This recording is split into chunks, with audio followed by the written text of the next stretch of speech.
Welcome to Rice TVX. Today is July the 4th, the 4th of July, 2022. Going to be doing a reading of this very historical document, the Declaration of Independence. To remind everybody what today is about. I say this often, that when enough people take a stand, nothing can stand against the people. And we can truly, peacefully change the world. It's happened before. It starts with you. It starts with me individually. We have to be that change that we want to see. We have to lead by example. And I encourage everyone to do this with practice change. All right. So this comes from archives.gov, founding documents. This is a transcription from the Declaration of Independence. This transcription comes from the stone engraving of the parchment Declaration of Independence, the document on display in the rotunda at the National Archives Museum. In Congress, July 4th, 1776. The unanimous Declaration of the United States. And I already messed it up. The unanimous Declaration of the 13 United States of America, when in the course of human events, it becomes necessary for one people to dissolve the political bands which have connected them with another, and to assume among the powers of the earth the separate and equal station to which the laws of nature and of nature's God entitled them. A decent respect to the opinions of mankind requires that they should declare the causes which impel them to the separation. We hold these truths to be self-evident, that all men are created equal, that they are endowed by their Creator with certain unalienable rights, that among these are life, liberty, and the pursuit of happiness. That to secure these rights, governments instituted among men, deriving their just powers from the consent of the governed. That whenever any form of government becomes destructive of these ends, it is the right of the people to abolish, to alter, or to abolish it, and to institute new government, laying its foundation on such principles and organizing its powers in such form as to them shall seem most likely to affect their safety and happiness.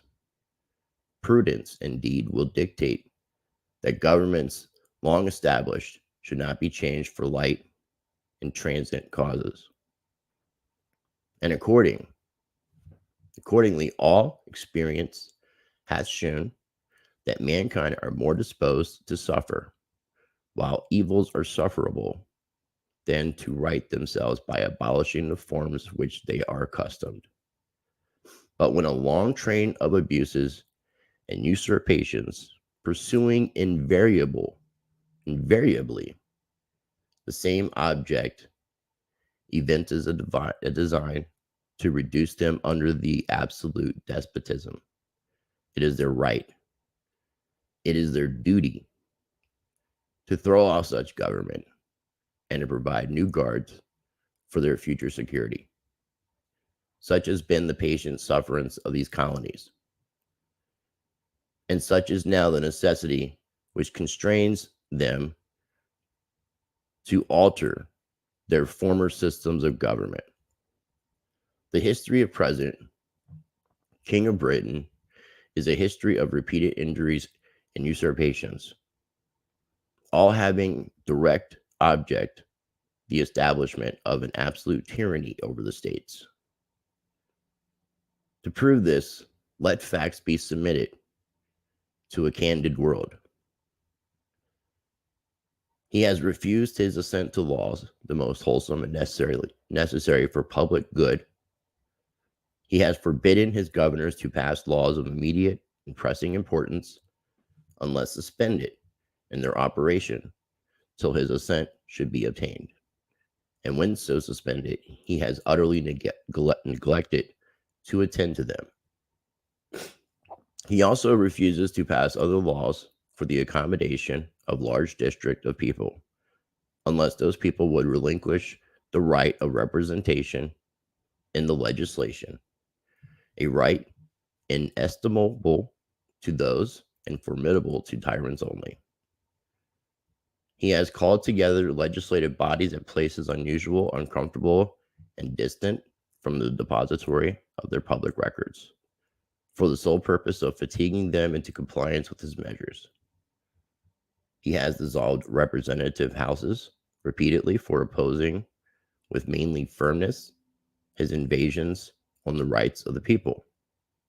He has refused for a long time, after such dissolutions, to cause others to be elected, whereby the legislative powers incapable of annihilation have returned to the people at large for their exercise, the state remaining, in the meantime, exposed to all dangers of invasion from without and convulsions within. He has endeavored to prevent the population of the states, for that purpose obstructing the laws of naturalization of foreigners, refusing to pass others to encourage their migrations hither, and raising the conditions of new appropriations of land. He has obstructed the administration of justice by refusing his assent to laws for establishing judiciary powers. He has made judges dependent on his will alone for the tenure of their offices and the amount of the payment of their salaries. He has erected a multitude of new offices and sent hither swarms of officers to harass our people and eat out their substance. He has kept among us, in times of peace, standing armies without consent of our legislators. He has affected to render the military independent of and superior to the civil power. He has combined with others to subject us to jurisdiction foreign to our Constitution and unacknowledged by our laws, giving his assent to the acts of the pretended legislation, for quartering large bodies of armored troops among us, for protecting them by a mock trial from punishment for any murders which they should commit on the inhabitants of these states, for cutting off our trade with all parts of the world, for imposing taxes on us without our consent, for depriving us in many cases of benefits of trial by jury, for transporting us beyond seas to be tried and pretended offenses, for abolishing the free system of English laws in a neighboring province, establishing thereby an arbitrary government and enlarging its boundaries so as to render it at once an example and fit instrument for introducing the same absolute rules into these colonies, for taking away our charters, abolishing our most valuable laws, and altering fundamentally the forms of our governments, for suspending our legislature and declaring themselves invested with power to legislate for us in all cases whatsoever. He has abdicated government here by declaring us out of his protection and waging war against us. He has plundered our seas, ravaged our coasts, burnt our towns, and destroyed lives of our people. He is at this time transporting large armies of foreign mercenaries to complete the works of death, desolation, and tyranny, already begun with circumstances of cruelty and perfidy, scarcely paralleled in the most barbarous ages, and totally unworthy the head of a civilized nation. He has constrained our fellow citizens, taken captive on the high seas to bear arms against their country, to become the executioners of their friends and brethren, or to fall themselves by their hands. He was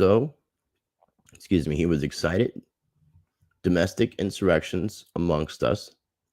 He has endeavored to bring on the inhabitants of our frontiers, the merciless Indian savages, whose known rule of warfare is an undistinguished destruction of all ages, sexes, and conditions. In every stage of these oppressions, we have petitioned for redress in the most humble terms. Our repeated petitions have been answered only by repeated injury. A prince whose character is thus marked by every act which may define a tyrant is unfit to be a ruler of a free people. Nor have we been wanting in attentions to our British brethren. We have warned them from time to time of attempts by their legislature to extend an unwarrantable jurisdiction over us. We have reminded them of the circumstances of our immigration and settlement here. We have appealed to their native justice and magnanimity, and we have conjured them by the ties of our common kindred to disavow these usurpations, which would inevitably interrupt our connections and correspondence. They too have been deaf of the voice of justice and of consanguinity. That's a hard word to say. Consanguinity. We must, therefore, acquiesce in the necessity which denounces our separation and hold them, as we hold the rest of mankind, enemies in war, in peace friends. We, therefore, the representatives of the United States of America in General Congress assembled, appealing to the Supreme Judge of the world for the rectitude of our intentions, do, in the name and by the authority of good people of these colonies, solemnly publish and declare that these united colonies are, and of right, ought to be free and independent states, that they are absolved from all allegiance to the British Crown, and that all political connection between them and the state of Great Britain and ought to be totally dissolved, and that is free as in independent states. They have the full power to levy war, conclude peace, contract alliances, establish commerce, and to do all other acts and things which independent states may of right do. And for the support of this declaration, with a firm reliance on the protection of divine providence, we mutually pledge to each other's lives, our fortunes, and our sacred honor.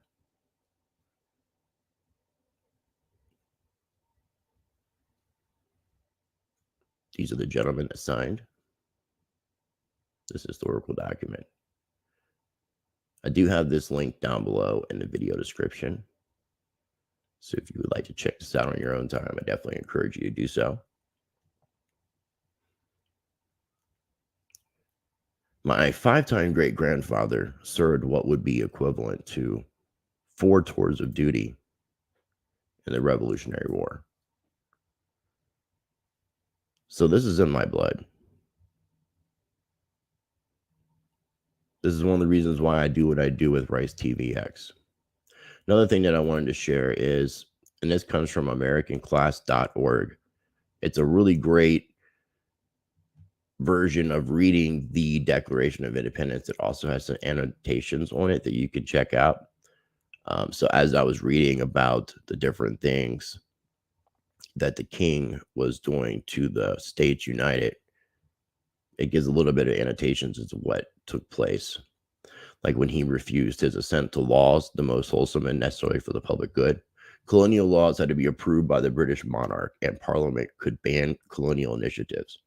For example, the king blocked several colonies' attempts to tax the slave trade and Parliament banned colonies from printing their own paper money, which colonists felt was essential to their commercial vitality. So I would encourage you to check this out so you can get a little bit more information as to what exactly was being said and referred to in this document, the Declaration of Independence. I do appreciate you guys taking the time to tune in. If you're not already subscribed to the channel, make sure that you are subscribed. Make sure you smash that like button, as it does help other people to be able to find these videos in the YouTube algorithm flow. And real quick, I'm going to go ahead and see what we got going on in the comment section. I do appreciate everybody. Happy 4th of July. Happy Independence Day. It is kind of ironic with everything going on today, but we can change that. Please take this time to think about all the things our founding fathers did with this Declaration of Independence, with the Revolutionary War, and where we are today, and how you can affect change.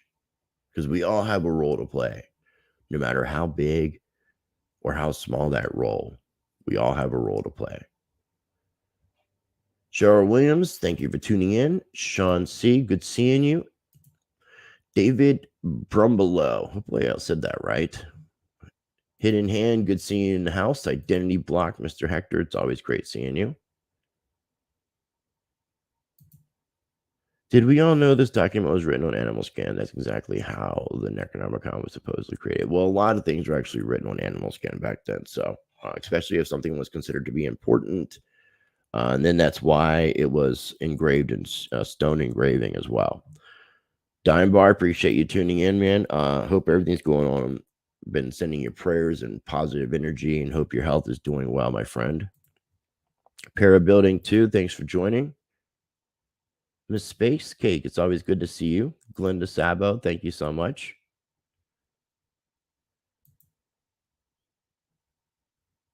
That's something that we can do ourselves.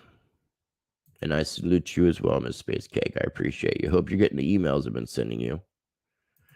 And she says the British Crown are the fundamental tyrants. Let's see if YouTube wants to give me a strike on this video, since Facebook wanted to fact check me on something that I quoted from this particular document. Catherine, appreciate you. And I do wish schools would teach more about real true history. So, Honda Man, thank you so much for tuning in. I do appreciate everybody for tuning in. I was going to keep this live stream as short as possible. Please share with other people so that they can hear and understand and comprehend why this historical document, the Declaration of Independence, is so important, and why we need to consider everything that took place 1776 and that whole time period that led to the creation of what's supposed to have been the freest nation, sovereign nation, the States United, the United States of America, and where we are today, where our government has taken this nation. Look into the founding fathers and look at the biggest argument that took place between the founding fathers was the Federalist and the Anti-Federalist, because the Federalists were pushing for a strong central government. The Anti-Federalists, however, were pushing for the opposite, for not a strong central government. They wanted everything to be localized from the bottom up. Starts in your local area, goes to your county, goes to your state, goes to your nation, bottom up, not top down. The Federalists wanted a strong central government so that everything would come from the top and go down all the way to the local level.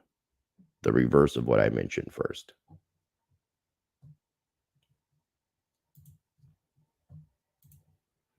Got a lot to think about.